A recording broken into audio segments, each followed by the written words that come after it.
Bienvenidos al curso de fotografía digital de Visual Training. Ya hemos aprendido nociones básicas de fotografía y de nuestra cámara para poder empezar a captar imágenes. En esta ocasión vamos a centrarnos en la composición. Aprenderemos a buscar el mejor punto de vista para una imagen, a utilizar diferentes objetivos y a aprovechar al máximo las diferentes condiciones de luz. ¿A qué ya apetece coger la cámara y ponerse a disparar? Pues comenzamos.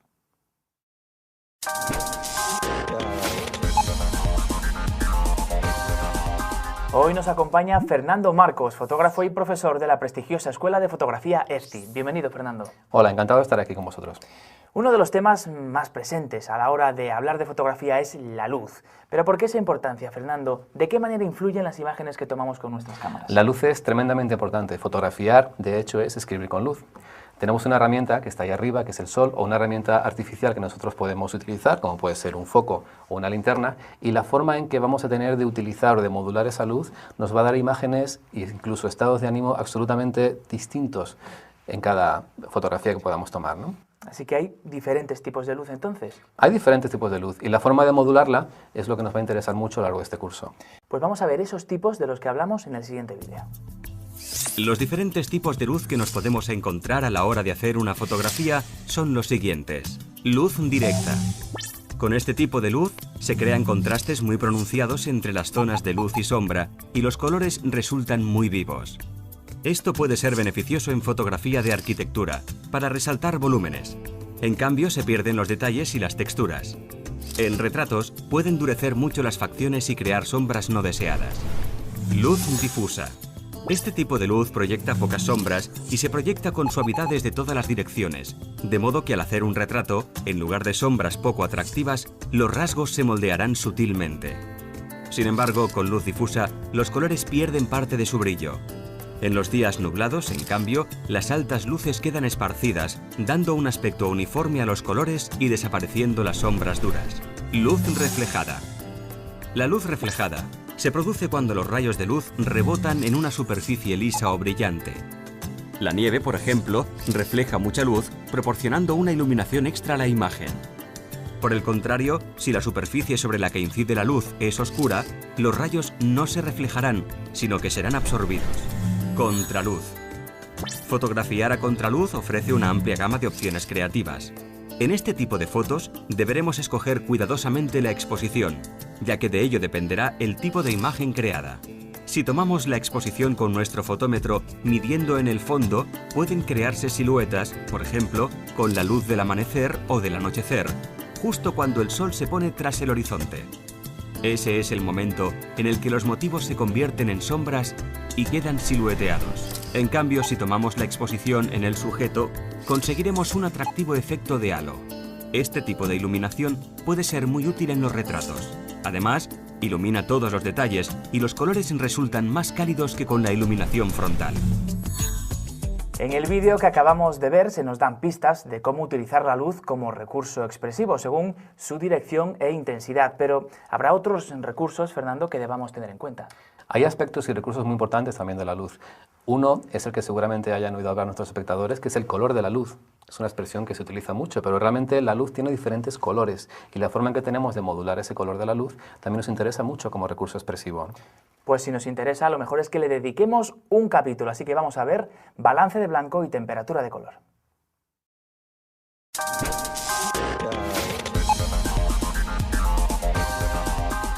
Decíamos en el capítulo anterior que la luz tiene una coloración que en principio es necesario corregir y que nos resulta muy difícil de apreciar a simple vista con exactitud. ¿Por qué sucede esto, Fernando? ¿Y cómo influye? ¿Cuál es su importancia en una fotografía? Pues sucede porque realmente la luz proviene de una fuente. Nuestra luz, cuando salimos a la calle, proviene del sol. Si estamos en el interior de algún sitio, pues podemos encender una linterna o estos focos que tenemos a nuestro alrededor. Y el tipo de emisor nos va a dar un determinado tipo de temperatura de color distinto, ¿vale? Por ejemplo, si encendemos un mechero, nosotros vemos que esto se está produciendo por una combustión del gas. La llama al principio es más azul y se va enfriando según va subiendo hacia arriba y se convierte en una llama un poco más amarilla. Así que aquí sí apreciaríamos ese cambio de temperatura. Aquí estamos apreciando un cambio de temperatura de color porque es muy evidente, es muy fuerte. Digamos que de la luz neutra blanca al amarillo de un mechero o de una llama o de una hoguera, hay muchísima diferencia de temperatura de color. Continúa. Sí. Si cogemos, por ejemplo, una linterna, la linterna tiene otro tipo de temperatura de color distinta porque proviene de otro emisor, proviene de otra fuente. Como vemos todos, es un poco más amarilla, aunque hoy día también hay tipos de luces más neutras, etcétera, pero eso es otro tema, ¿vale? Y la fuente de luz neutra, por excelencia, es el sol.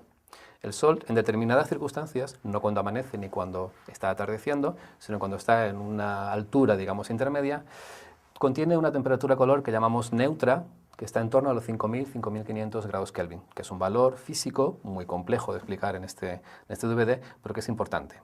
Y eso nos va a influir mucho sobre la cualidad de la imagen, el color que pueda tener la imagen. Podríamos anularlo, podríamos eliminar ese dominante de la temperatura de color, o podemos potenciarlo. Incluso tampoco tendríamos por qué dominarlo del todo, porque si yo enciendo una llama y de repente la vemos en una foto blanca, no nos lo creemos.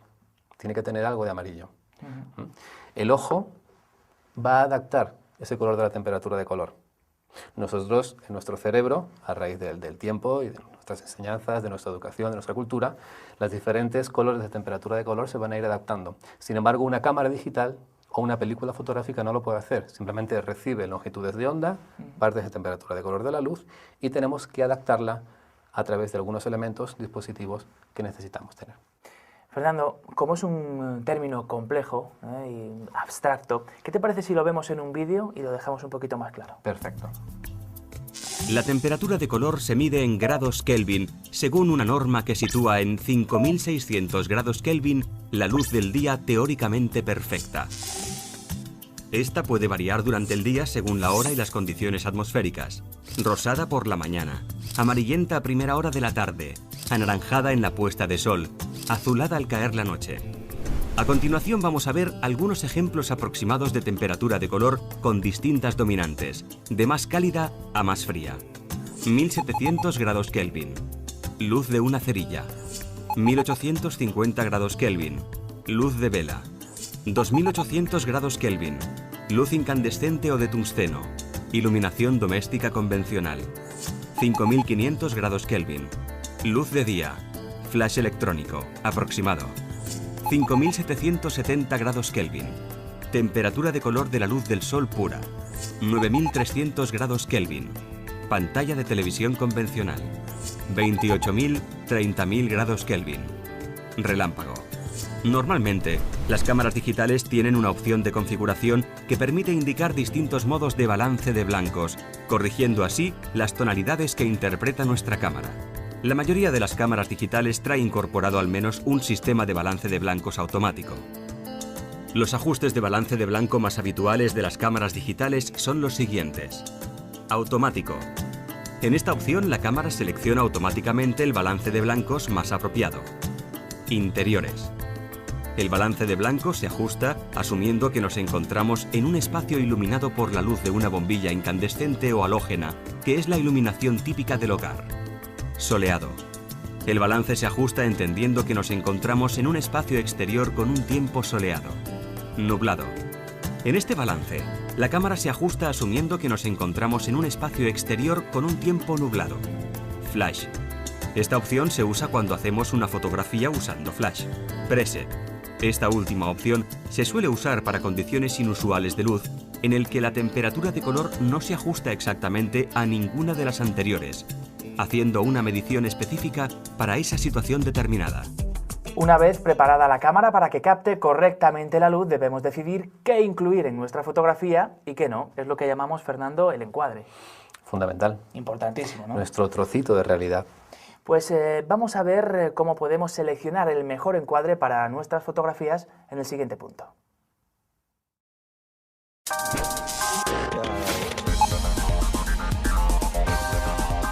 El encuadre, qué importante es, Fernando, el encuadre en nuestras fotografías. Realmente es captar un trocito de escena, una porción de la escena que estamos viendo, ¿no? Un trocito de nuestra realidad y llevarlo a una imagen plana con 2 dimensiones. Fíjate qué difícil, estamos trabajando algo tridimensional y lo estamos llevando a algo que además tiene unas dimensiones físicas determinadas, ¿no? Y depende cómo lo vayamos a poner, si horizontal, vertical, cuadrado, ¿Pero cómo lo hagamos. ¿Qué es esto, Fernando? Esto es un elemento carísimo, que seguramente todos hayamos tirado muchos a la basura, ¿no? Es un marquito de diapositivas y nos va a ayudar mucho a la hora de componer y previsualizar la fotografía, eso tan importante antes de disparar. Carísimo, irónicamente, por supuesto, pero esto, ¿me dices esto cómo lo utilizamos? Bueno, antes de hacer la foto, podemos imaginarnos qué porción de la escena queremos meter. Y nos ayuda mucho a ensayar. Cuando vas por ahí sin cámara, estás de paseo, te llevas un marquito y encuadras tu realidad. Te pones a investigar cómo puede quedar tu entorno dentro de una foto. Pues vamos a ver qué directrices son las que hay que seguir para realizar los encuadres correctamente. El encuadre es aquello que el fotógrafo sitúa dentro de la fotografía, la porción de escena que elige captar. A la hora de realizar un encuadre no hay ninguna norma estricta, pero existen algunas directrices que se pueden tener en cuenta. En toda escena suele existir un motivo, que es aquello que deseamos destacar, el centro de interés. Y un fondo, que es aquello que rodea, decora o da sentido al motivo. Para resaltar el motivo, el fotógrafo debe llenar el encuadre con él, esto es, hacer que ese sea el objeto principal en la escena. La línea del horizonte suele ser una referencia visual clave para el ser humano. Normalmente esta debe mantenerse recta, horizontal. La percepción de una línea del horizonte inclinada suele llamar la atención, y si no está justificada, da al espectador la sensación de que los objetos se vayan a caer hacia un lado. Otro factor comunicativo importante en fotografía es la elección del tipo de encuadre, que puede ser horizontal, vertical o inclinado. Cada uno de ellos transmite sensaciones diferentes. El encuadre horizontal sugiere quietud, tranquilidad, y suele utilizarse normalmente para paisajes y para fotografías de grupo. El encuadre vertical sugiere fuerza, firmeza, y es el más apropiado normalmente para retratos, entre otras cosas porque los seres humanos somos más altos que anchos. El encuadre inclinado transmite dinamismo y fuerza, y suele utilizarse como recurso ocasional para resaltar estas cualidades en el motivo de la fotografía. Bueno, pues ya sabemos medir la luz, ajustar la temperatura de color, encuadrar, disparamos, ¿no? No, tranquilo, Juan Pablo, todavía no. Primero necesitamos saber cómo vamos a utilizar los elementos visuales, cómo vas a colocar los elementos que tenemos ahí enfrente. Es lo que se llama componer. Componer. Pues vamos a verlo en el siguiente punto, composición.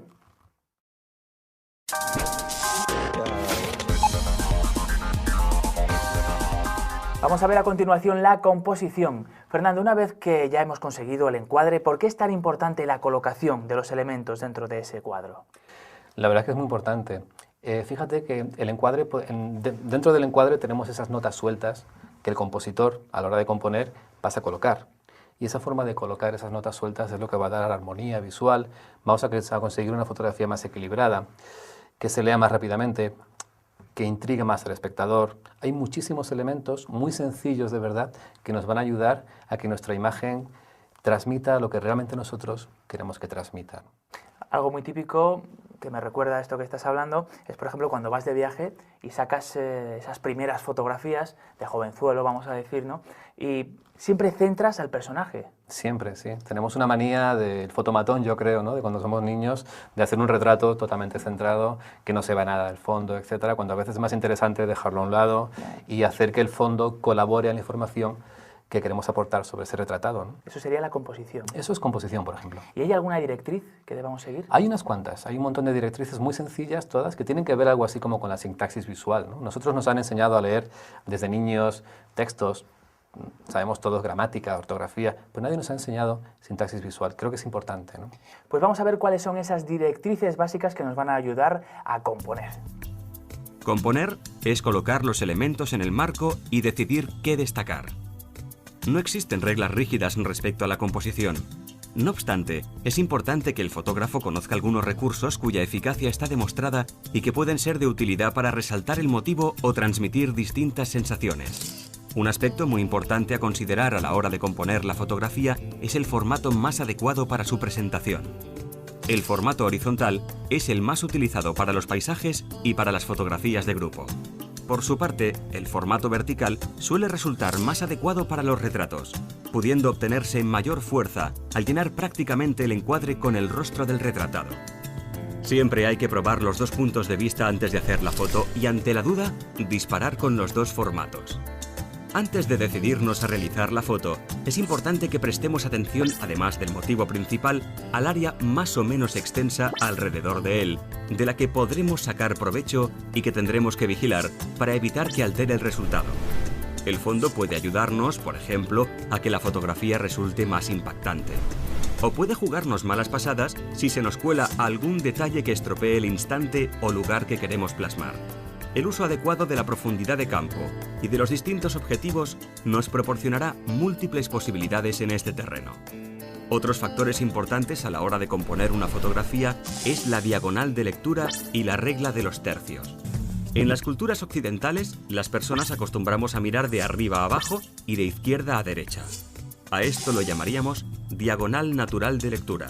Por otro lado, la llamada regla de los tercios nos indica que si dividimos la imagen a partes iguales por 2 líneas horizontales y 2 verticales, los 4 puntos de intersección de dichas líneas son los que mayor atención recibirán del espectador.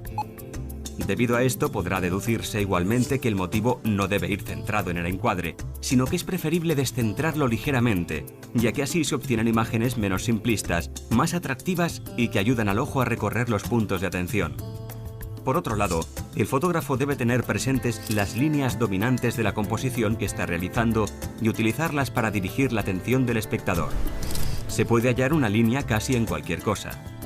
Las diagonales y líneas en S son mucho más interesantes que las líneas paralelas. Se utilizan para imprimir un cierto movimiento a las fotos. El caso más básico de línea dominante es la de horizonte, que actúa de referente para el espectador y es conveniente no colocarla inclinada, sino recta, para evitar la sensación de que la imagen se caiga hacia uno de los lados. Tampoco es conveniente que esté situada en el centro vertical de la imagen, sino a 2 tercios por arriba o por abajo, ya que si se coloca la línea del horizonte en el centro, se obtendrá una imagen descriptiva, inexpresiva. Mientras que al bajarla o subirla, estaremos primando el cielo, el mar o la tierra como fondo de la imagen. Otro caso típico son las líneas diagonales que a menudo se forman en las fotografías. Por ejemplo, una carretera, un edificio. Todos estos elementos forman líneas dominantes en la fotografía y pueden, por tanto, ser usados para conducir la atención. Un recurso habitual es colocar estas líneas en las diagonales de la fotografía, haciéndolas coincidir con una o más esquinas de la misma. Así, el ojo recorrerá esas líneas desde las esquinas a los centros de interés, ayudando a dirigir hacia ellos la atención del espectador. Finalmente, es importante resaltar 2 casos especiales de líneas dominantes: la mirada y el movimiento. La mirada de un ser humano traza una línea imaginaria de gran fuerza expresiva. Cuando la persona retratada está mirando hacia algo, debe abrirse el encuadre situando a la persona a un lado y dejando un espacio libre delante de ella, para ser ocupado por su mirada. Una persona u objeto en movimiento también describe una línea dominante imaginaria con su trayectoria. Cuando el motivo esté entrando en la escena, es conveniente abrir el encuadre nuevamente y dejarle un espacio libre delante para el efecto de movimiento. En este vídeo hemos aprendido a componer mediante la distinta colocación de los objetos dentro del encuadre. Pero, Fernando, ¿hay alguna otra manera de componer, de resaltar el motivo que queremos fotografiar? Hay una muy interesante que es el enfoque. La capacidad que tiene la cámara de poder enfocar diferentes tramos del espacio que queremos sacar dentro de la imagen, ¿no? Es interesantísima porque podemos, por ejemplo, dejar enfocado el ojo y ya sacar en la imagen la oreja desenfocada, ¿no? Para dar protagonismo a la mirada de la persona, ¿no? ¿Eso lo puedes hacer con una cámara digital, con una cámara...? Sí, realmente se puede hacer con prácticamente todas las cámaras a través del anillo de enfoque. Podemos seleccionar justo la zona de máxima nitidez que vamos a intentar conseguir en la imagen, y a través de la profundidad de campo, eso que vimos en el vídeo anterior, podemos conseguir delimitar el espacio que queremos que esté enfocado por delante y por atrás del objeto. Vamos a verlo más claramente en el siguiente vídeo. El enfoque es otro de los elementos fundamentales para dirigir la atención del espectador y resaltar los motivos de nuestras composiciones. El anillo de enfoque de la cámara fotográfica nos permite enfocar a distintas distancias y, controlando la apertura del diafragma y el tiempo de exposición del obturador, podemos conseguir mayor o menor profundidad de campo en la imagen y también enfoques selectivos, efecto bokeh. El primer gran recurso artístico del enfoque selectivo es resaltar el elemento enfocado, el motivo, frente a todo lo demás que está desenfocado, fondo, reduciendo la profundidad de campo. Por el contrario, en fotografía de paisajes, por ejemplo, es preferible una gran profundidad de campo para abarcar todos los detalles con nitidez en todas las zonas de la fotografía. Además de todas estas opciones para componer, Fernando, hay un tema del que me gustaría hablar. Es la perspectiva. Lo he escuchado y realmente no sé qué quiere decir. La perspectiva es muy importante dentro de la fotografía. Nosotros, el ser humano, tiene una perspectiva determinada que en fotografía va a coincidir con un objetivo que llamamos normal, un objetivo de 50 milímetros, dependiendo de la cámara, pero un objetivo de 50 milímetros.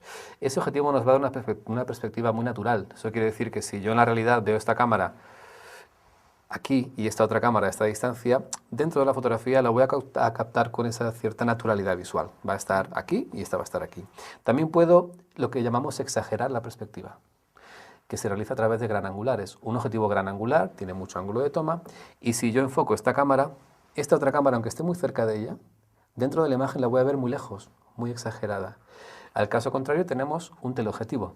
Los teleobjetivos, los de distancia focal larga que decimos, estos que se utilizan para hacer fútbol, por ejemplo, ¿no? Seguramente los espectadores hayan visto al portero y parece que tiene detrás al admirador, ¿no? Al que está viendo el partido, parece que está justo detrás de él, aunque esté muy lejos, ¿no? Es porque esos objetivos comprimen la perspectiva y si yo saco una foto a esta cámara, esta otra cámara, aunque esté más lejos que en la fotografía anterior, va a parecer visualmente que está pegada, que está justo detrás de ella. Por tanto, el utilizar un determinado objetivo, un determinado ángulo visual determinado por la óptica, nos va a dar más o menos profundidad visual dentro de la imagen. Has hablado de ángulo visual, que no tiene nada que ver con el ángulo con el que tomamos una fotografía. El ángulo de toma es algo diferente, ¿no? Nosotros lo normal es que saquemos una fotografía recta. Puede ser más alto, puede ser más bajo, pero tomamos una fotografía recta. También podemos hacer una foto hacia el suelo, lo que se llama una fotografía de picado, o podemos sacar una fotografía desde el suelo hacia arriba, una fotografía de contrapicado, para dar unas sensaciones de profundidad distintas, exagerar quizás el edificio o aplanar quizás lo que estemos mirando hacia abajo, ¿no? Vamos a ver, Fernando, estos conceptos en el siguiente vídeo. El ser humano, por su propia constitución física, está acostumbrado a ver las cosas desde aproximadamente 1,60 metros de altura y de frente. Las imágenes así se captan de forma clara y descriptiva, si bien no aportan ninguna originalidad. La variación del punto de vista aporta perspectivas diferentes con elementos inesperados que a menudo captan más la atención. Es por esto que existen infinidad de recursos fotográficos en este sentido. Teniendo en cuenta esta premisa general, existen ciertas técnicas ampliamente utilizadas entre los fotógrafos, entre las que podemos destacar el picado, el contrapicado y la toma a ras. El picado consiste en fotografiar un motivo desde arriba hacia abajo y ayuda a resaltar lo pequeño de ciertos objetos, ya que proporciona un punto de vista de superioridad. Al mismo tiempo es contraproducente en general su uso en fotografía de personas, especialmente niños, o animales, precisamente porque ayuda a verlos como inferiores, les resta importancia y además, si se fotografía de cerca, puede deformar las proporciones de la cabeza con respecto al cuerpo. El contrapicado es la perspectiva contraria al picado, es decir, consiste en fotografiar un motivo desde abajo hacia arriba y ayuda a resaltar la grandiosidad de un elemento. Se suele utilizar para fotografiar edificios o monumentos y también deforma la perspectiva, acentuándose este efecto cuanto más cerca se esté del motivo. La toma a ras consiste en hacer la fotografía a ras de suelo y ayuda a sorprender al espectador con imágenes que un ser humano no acostumbra a ver, ya que no se suele colocar en ese nivel de visión. Este ángulo se utiliza para fotografiar motivos pequeños en su entorno natural, a los que no prestamos habitualmente mucha atención. Ahora ya tenemos las nociones básicas para componer una buena instantánea con cualquier cámara. Un tema importantísimo, el de la composición. Sí, realmente estamos aprendiendo a escribir, ¿no? A escribir. Pero son temas o conceptos un tanto etéreos todos, ¿no? Abstractos. Sí, no tenemos nada físico aún. Sí, hay muchas cosas físicas. Por ejemplo, esto de aquí, ¿no? ¿Qué es? ¿Qué es eso, Fernando? Es un objetivo. ¿El objetivo es importante? Muy importante. Pues lo vemos en el siguiente capítulo.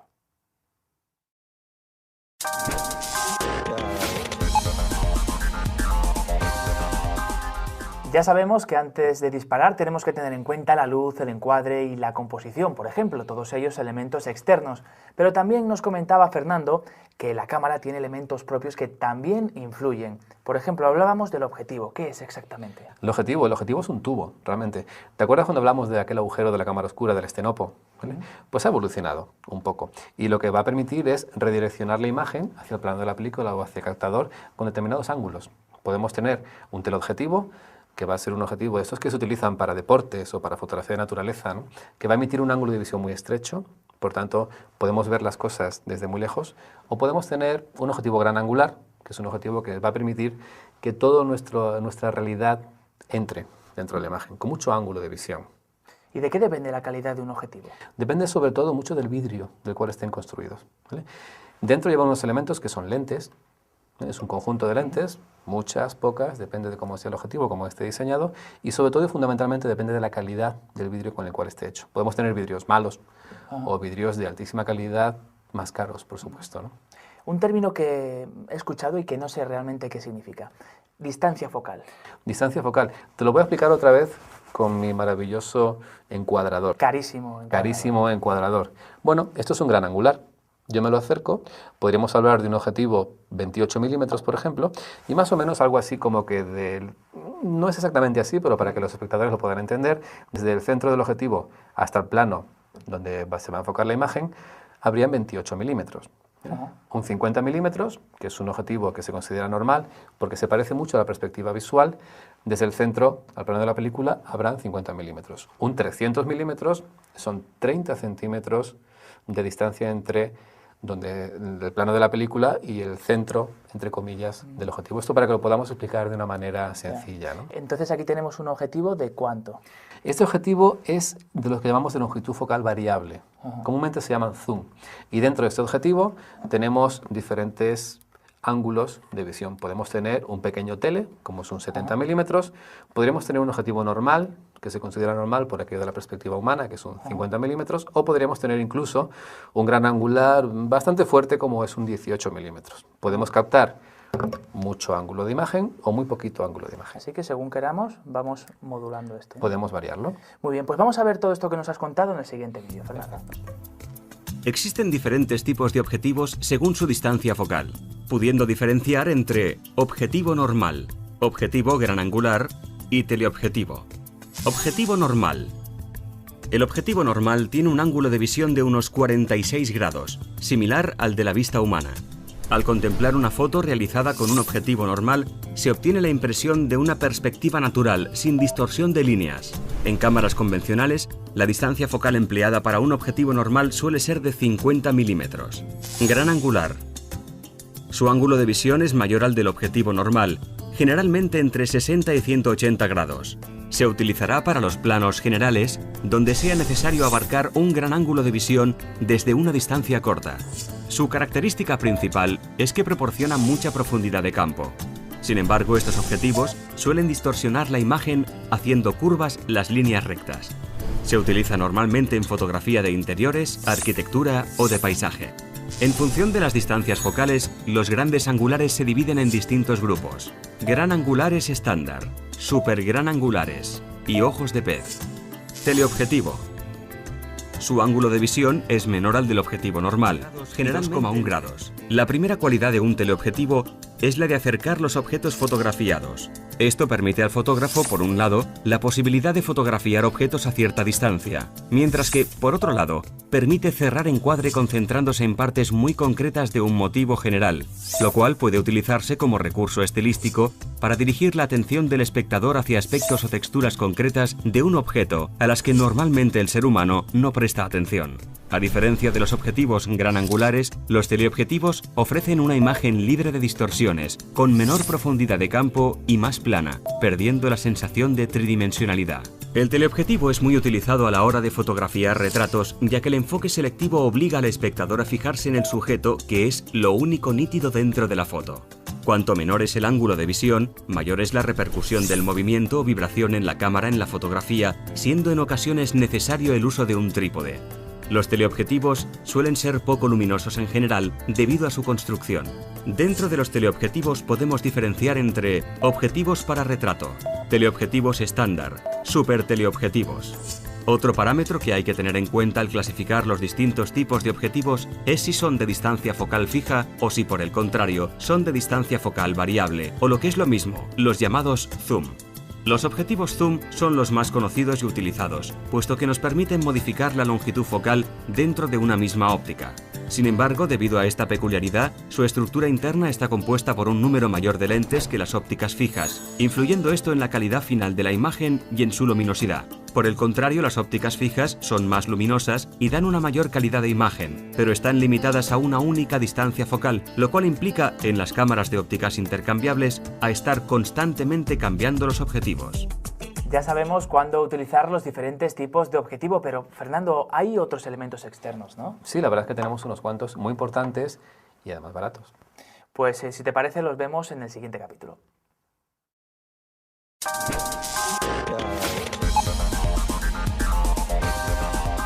En este capítulo vamos a tratar los accesorios, los más básicos, los que cualquier aficionado debería tener.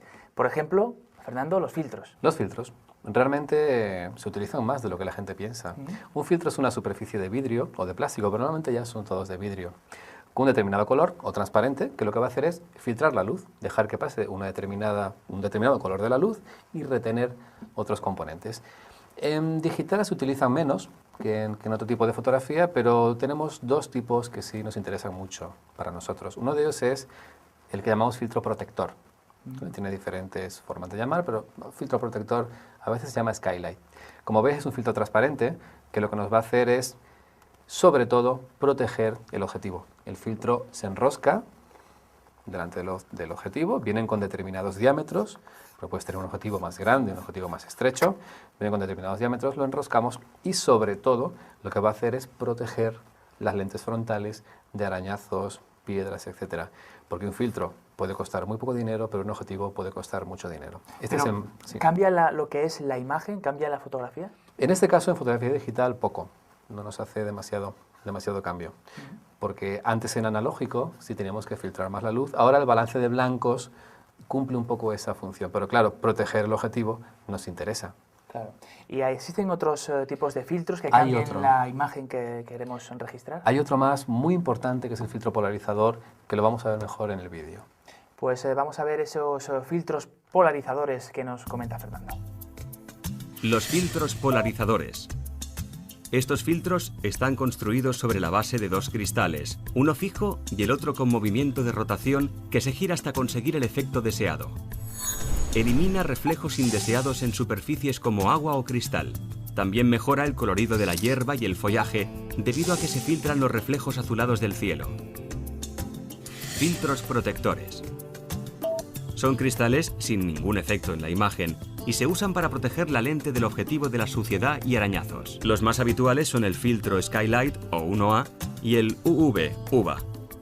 Ya hemos visto cómo utilizar los filtros, en especial para obtener resultados creativos, pero hay otros elementos que son muy prácticos para cualquier fotógrafo. Fernando. Muy sencillos y baratos. Ya tenemos la cámara puesta en un trípode para que no se nos mueva. Le tenemos colocado el parasol para que no entre luz parásita. Le ponemos un cable disparador para que no movamos la cámara a hacer la fotografía y hacer fotos buenas. Pues vamos a verlo en el siguiente vídeo en profundidad. Parasol. El parasol es un accesorio que se coloca en el extremo del objetivo para eliminar la luz parásita o dispersa que resta contraste a las imágenes. La geometría del parasol depende de la distancia focal y será más corto y abierto cuanto menor sea la distancia focal y más grande y estrecho cuanto mayor sea la distancia focal.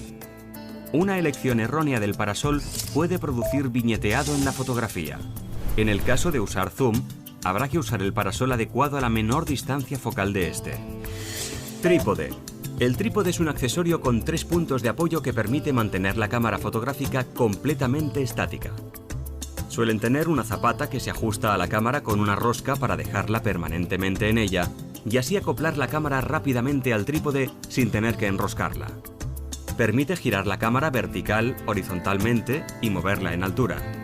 El trípode es necesario en exposiciones largas, a partir de un 1/30 de segundo aproximadamente, al usar teleobjetivos, pues un ligero movimiento en la cámara supone un movimiento muy grande en un sujeto enfocado a gran distancia. Es recomendable que el trípode sea pesado y estable para conseguir que la cámara esté completamente quieta. Si se prefiere uno ligero, se recomienda utilizar un disparador para no mover la cámara en el momento de apretar el botón del obturador. El disparador. El disparador es un accesorio que nos permite efectuar un disparo sin afectar al movimiento de la cámara cuando utilizamos un trípode. Los primeros y los más utilizados constan de un cable más o menos largo, con un botoncito en un extremo y una rosca en el otro, la cual se inserta en el pulsador de disparo del obturador. A estos le siguieron los disparadores electrónicos por control remoto, que afectaban aún menos al movimiento de la cámara. Este es el tipo de disparadores que se utilizan en las cámaras SLR automáticas. Bueno, Fernando, así que todos estos elementos hacen que el acabado final de nuestra foto mejore. Mucho, la verdad es que son elementos muy sencillos que puedes llevar en la bolsa sin ningún problema y nos va a ayudar mucho a que la foto no se nos trepide, no se nos mueve, queda más nítida, más cromática, mejora mucho la imagen, de verdad que sí. Vamos a ver el siguiente capítulo, ¿visor o LCD?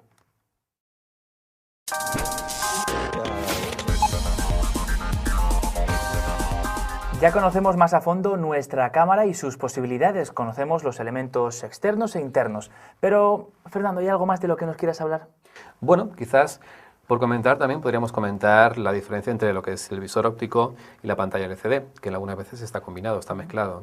Todo esto va muy rápido, evoluciona muy rápido, pero fundamentalmente en una cámara reflex como esta, tú miras a través del visor óptico y hasta que no has obtenido la foto no la podemos ver en la pantalla LCD. Luego podemos juzgar si ha quedado bien, si ha quedado mal, etc., ¿no? Las cámaras compactas, por otro lado, tienen esa capacidad de que directamente estamos viendo la imagen en la pantalla LCD y nos puede ayudar quizás un poco mejor a componer o algunas estrategias visuales, ¿no? Más o menos lo podemos resumir así. Vamos a ver estas características en el siguiente vídeo. Visor óptico. A la hora de hacer una fotografía contamos con distintas formas de visualizar la acción a través de la cámara dependiendo del modelo. El visor óptico es la ventanilla, pantalla o marco de la cámara del que se sirve el fotógrafo para ver exacta o aproximadamente la parte de la escena cubierta por el objetivo.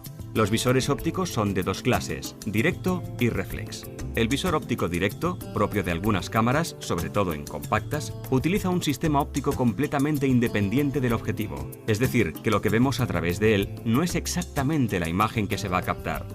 El visor reflex es aquel que sí permite al fotógrafo ver la escena a través del objetivo, de modo que lo que está viendo es exactamente lo que será captado en la fotografía. Se evita así el error de paralaje que se da en las cámaras con visores ópticos directos. Esto es así porque la cámara tiene detrás del obturador un espejo plegable ajustado a 45 grados, de modo que la luz que entra por el objetivo se refleja en él hacia otro juego de espejos y la conduce hacia el visor. Pantalla LCD. En este tipo de pantallas que llevan casi todas las cámaras digitales compactas y algunas reflex, podemos ver las imágenes exactamente igual como van a ser captadas. Además, a través de él, podemos acceder a los menús de la cámara. Ya hemos visto unos cuantos conceptos básicos que le van a servir y mucho para empezar a realizar fotografías con criterio. Pero Fernando, ha llegado el momento de hacer balance. Cuéntanos, ¿qué nos recomiendas después de los puntos y capítulos que hemos visto? La verdad es que las recomendaciones son muy sencillas, que aprendan algo de técnica, como han visto los espectadores, algo muy simple, no tenemos tampoco ninguna complejidad dentro de todo esto. Cada vez las cámaras nos ayudan más a conseguir imágenes, salgamos por ahí, hagamos fotos, disfrutemos de una manera inteligente, intentando plasmar lo que la realidad nos transmite y lo que nosotros queremos transmitir sobre ella, y es mucho más fácil de lo que parece, de verdad. Ese es el consejo de Fernando Marcos, fotógrafo y profesor de la prestigiosa Escuela de Fotografía EFTI, que hoy nos ha acompañado. Gracias, Fernando. A vosotros. Y a ustedes les veo en la próxima entrega. Hasta entonces.